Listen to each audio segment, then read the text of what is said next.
Today I'm going to do a video on a junky Blackcat JB-150 I picked up. This was kind of a junk pile junker that I picked up, and I said, well, let me go through it and see if I can get it working, and cleaned it up, but it's still a junky junker, but did get it working. This is a JB-150. Got a power switch on the right, and then next to it is the standby switch. I got that sticker because there's a hole behind there. I think somebody had put a AM SSB delay on it and then changed their mind.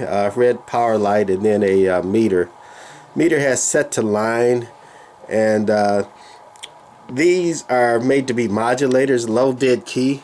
So what Blackcat did to try to make it foolproof is they would have the set to line set at 20 watts or so, which is about all you want to dead key this at or less, and let it swing up. If you, it will do more, but the more you dead key on these, the quicker it's gonna blow on you, and they do blow if you do a high dead key. They're made to modulate.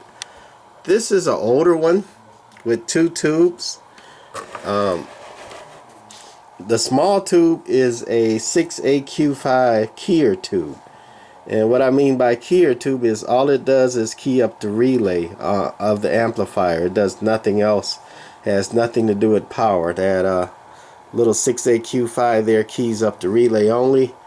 And then the big power tube, 8417. Sometimes they use 7581s in these, and also some other tubes. They're all in the 6L6 family. If you heard of 6L6, that's what they use for audio tubes in the Tram D201 and D201As. But anyway, the smaller JB12, they use the same cabinet, same setup, and unless you can see the tubes, or unless it's marked, you can't tell the difference except for seeing the tubes on the inside. The JB12s use a 6BQ5, which is about the same size as that small 6AQ5 tube. Most of the newer Blackcats, they were all made back in the 70s, 80s, but the newer ones, they got rid of the keyer tube and they use a transistorized keying circuit. So this one with the keying tube is an older one. Over here, we got it unplugged. It's the insides of this one. Kind of rough on the inside. Recapped it. Played with the solder joints a little bit, but I wasn't going to spend 3 days on this thing trying to clean it up more and get it perfect. So I got it working, and that's about all I'm going to do with this one with the new high voltage caps, and got it working. That's the plate. You can see people had some shorts and burnouts in this thing, but got it working now. That's the bottom of it. I think I already showed you the top, so I'm going to turn it back around and plug it in naked and see what we get.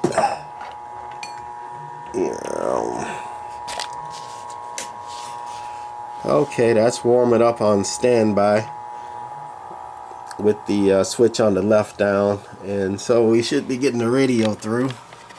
So we just running this old Tram Titan 4 through it, and it's going through a lot of boxes, so I'm losing watts, but getting to the watt meter, I got 1 watt.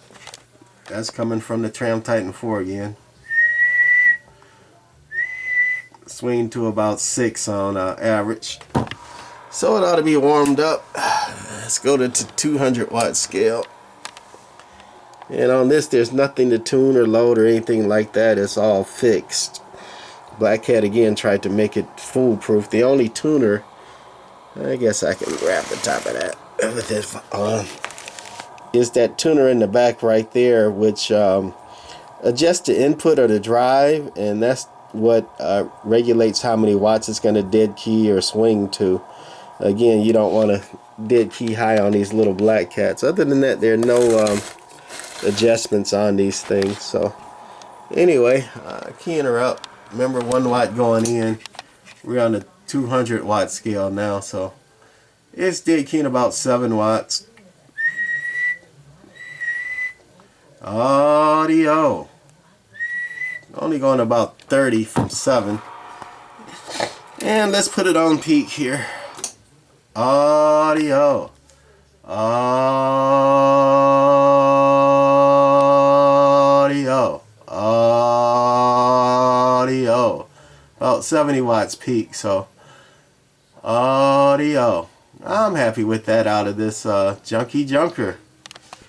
Blackcat JB-150. Bye.